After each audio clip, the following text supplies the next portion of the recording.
കഴിഞ്ഞ ദിവസം ഈ പ്രശ്നങ്ങളൊക്കെ ഉണ്ടായിരുന്നു. വിവിധ സംഘടനകളുടെ നേതൃത്വത്തിൽ ചില കൂട്ടായ്മകളൊക്കെ അവിടെ രൂപപ്പെട്ടിരുന്നു. ഇവരുടെയൊക്കെ ഒരു പ്രതിഷേധം കഴിഞ്ഞ ദിവസം ഉണ്ടായിരുന്നു. ജിബിൻ ഇങ്ങോട്ടേക്ക് സ്ഥലത്തേക്ക് എത്തുന്ന സമയത്ത് അത്തരത്തിൽ ഏതെങ്കിലും കൂട്ടങ്ങളെ അവിടെ എവിടെയെങ്കിലും കാണാനായോ? അക്കൂട്ടത്തിൽ അവരുടെ എന്തെങ്കിലും ഒരു നീക്കം നടക്കാൻ സാധ്യതയുള്ളതായി മനസ്സിലാക്കാൻ പറ്റിയിട്ടുണ്ടോ?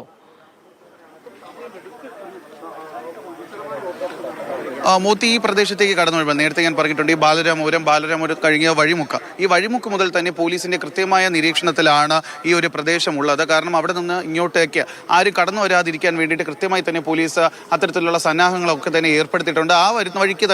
ആ വരുന്ന വഴിക്ക് പോലീസ് മാത്രമാണ് ഉള്ളത്. ഇങ്ങോട്ടേക്ക് കടന്നു കഴിഞ്ഞാൽ ഈ ഇട കനാൽ റോഡിലേക്ക് കടന്നു കഴിഞ്ഞാൽ പോലും അവിടെ പ്രദേശവാസികൾ ആരുമില്ല. കാരണം പോലീസിന്റെ റൂട്ട് മാർച്ച് ഉൾപ്പെടെയുള്ള കാര്യങ്ങൾ നടക്കുന്നുണ്ട്. ഈ പോലീസിന്റെ വാഹനങ്ങളൊക്കെ തന്നെ ഈ വിവേകാനന്ദ സ്കൂളിന്റെ ആ ഒരു റോഡിലേക്ക് കടക്കുന്ന ഭാഗത്ത് തന്നെ ഇട്ടിട്ട് പോലീസ് അവിടെ നിന്ന് നടന്നാണ് ഇങ്ങോട്ടേക്ക് വരുന്നത്. അപ്പോൾ ആ ഒരു റോഡിൽ ഒന്നും തന്നെ ഈ പ്രദേശവാസികളുടെ ഭാഗത്തു നിന്നുള്ള പ്രതിഷേധങ്ങളോ അല്ലെങ്കിൽ മറ്റ് സംഘടനകളുടെ ഭാഗത്തു നിന്നുള്ള പ്രതിഷേധങ്ങൾക്കോ ഒന്നും തന്നെ യാതൊരുവിധ സാധ്യതയുമില്ല. പിന്നീട് പ്രതിഷേധത്തിന് ഏക സാധ്യതയുള്ളത് ഈ ഗോപൻ സ്വാമിയുടെ മക്കളുടെ ഭാഗത്ത് നിന്ന് എന്തെങ്കിലും പ്രതിഷേധം ഉണ്ടാകുമോ എന്നുള്ളത് മാത്രമാണ് ഒരു ചോദ്യമായി അവശേഷിക്കുന്നത്. കാരണം കഴിഞ്ഞ ദിവസം ഇന്നലെ രാത്രിയോട് കൂടിയും ഈ സനന്ദൻ എന്ന് പറയുന്ന ഗോപൻ സ്വാമിയുടെ മൂത്ത മകനോട് സംസാരിച്ചപ്പോൾ ഒരു കാരണവശാലും ഈ കല്ലറ സമാധി പൊളിച്ച് മൃതദേഹം പുറത്തെടുത്ത പോസ്റ്റ്മോർട്ടം നടപടികൾ നടത്താൻ സാധിക്കില്ല എന്നാണ് വ്യക്തമാക്കിയത്. അതുകൊണ്ട് തന്നെയാണ് ഇവർ കഴിഞ്ഞ ദിവസം ഹൈക്കോടതിയിൽ ഹർജി സമർപ്പിച്ച സമയത്തൊക്കെ പറഞ്ഞ ഒരു കാര്യമുണ്ട്, ഈ സമാധിയായി കഴിഞ്ഞാൽ 41 ദിവസത്തെ പൂജ ചടങ്ങുകളൊക്കെ തന്നെ നടത്തേണ്ടതുണ്ട്. അപ്പോൾ ആ ഒരു സമയം അവർക്ക് അനുവദിക്കണമെന്നാണ്. അതിന്റെ ഭാഗമായിട്ടാണ് ഇന്നലെ രാത്രിയോടുകൂടി തന്നെ ഈ ഗോപൻ സ്വാമിയുടെ ഇളയ മകനായിട്ടുള്ള രാജസേനൻ ഇന്നലെ രാത്രിയും ഇവിടെ പൂജകൾ നടത്തിയിരുന്നു. ഈ കല്ലറയിൽ പ്രവേശിച്ചുകൊണ്ട് അവിടെ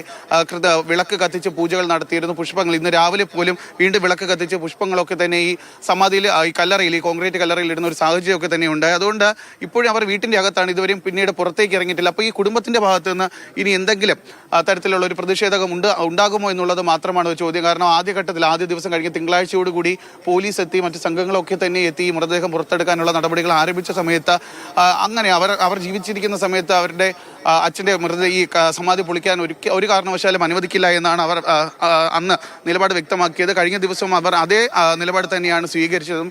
എന്തായാലും ഇപ്പോൾ ഈ വീട്ടിന്റെ അകത്തുള്ളത് ഗോപൻ സ്വാമിയുടെ ഭാര്യയും 2 മക്കളും മാത്രമാണ്. അവരെന്തെങ്കിലും പ്രതിഷേധം ഉയർത്തുമോ എന്നുള്ള ഒരു കാര്യം മാത്രമാണ് ഉള്ളത്. ഇന്നലെ ഈ സനന്ദൻ എന്ന് പറയുന്ന ഗോപൻ സ്വാമിയുടെ മൂത്ത മകനോട് സംസാരിച്ചപ്പോൾ അദ്ദേഹം പറഞ്ഞത്, അച്ഛൻ ജീവിച്ചിരുന്ന സമയത്ത് അച്ഛൻ്റെ ഏറ്റവും വലിയ ആഗ്രഹമായിരുന്നു സമാധിയാകണമെന്ന്. ഒരു പ്രത്യേക മുഹൂർത്തത്തിൽ സ്വർഗവാതിൽ ഏകാദശി എന്ന് പറയുന്ന ദിവസത്തിൽ അച്ഛൻ സമാധിയാകണമെന്നുള്ളത് അച്ഛൻ്റെ ആഗ്രഹമായിരുന്നു.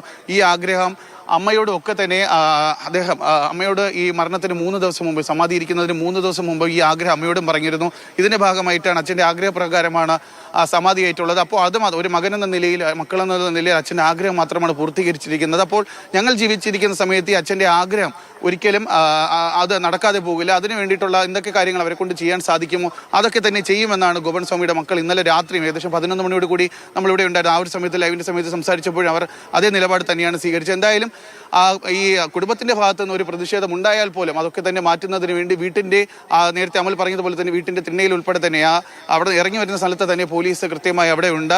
കഴിഞ്ഞ ദിവസം ഉണ്ടായതുപോലെ ഈ കല്ലറയിലേക്ക് ഓടി കയറി കൊണ്ടുവന്ന ആ സ്ഥലത്ത് ഇരുന്നുകൊണ്ടുള്ള ഒരു പ്രതിഷേധം ഒന്നും തന്നെ അനുവദിക്കില്ല എന്ന് പോലീസ് വ്യക്തമാക്കിയിട്ടുണ്ട്. എന്തായാലും ഈ പറഞ്ഞതുപോലെ തന്നെ 7 മണി കഴിഞ്ഞിരിക്കുകയാണ്. അപ്പോൾ ഉടൻ തന്നെ, കാരണം ഇനി ഈ പോലീസിന്റെ ഒരു നടപടി അനുസരിച്ച് കൃത്യമായിട്ടുള്ള ഈ രാത്രികാലത്തോ അല്ലെങ്കിൽ വെട്ടം കുറവുള്ള സമയത്തോ ഒന്നും തന്നെ മൃതദേഹം പുറത്തെടുക്കുകയോ പോസ്റ്റ്മോർട്ടം നടപടികളൊന്നോ ഇൻക്വസ്റ്റ് പോലും നടത്താൻ അവർക്ക് അനുവാദമില്ല. അതുകൊണ്ട് തന്നെ ഇപ്പോൾ ഈ സൂര്യൻ ഉദിച്ച് അതിന്റെ വെട്ടമൊക്കെ തന്നെ വന്നിട്ടുണ്ട്. അപ്പോൾ ഏകദേശം ഒരു 8 മണിയോട് കൂടി തന്നെ ഇതിന്റെ നടപടികളൊക്കെ തന്നെ ആരംഭിക്കുമെന്നാണ് ഇപ്പോൾ മനസ്സിലാക്കാൻ സാധിക്കുന്നത്.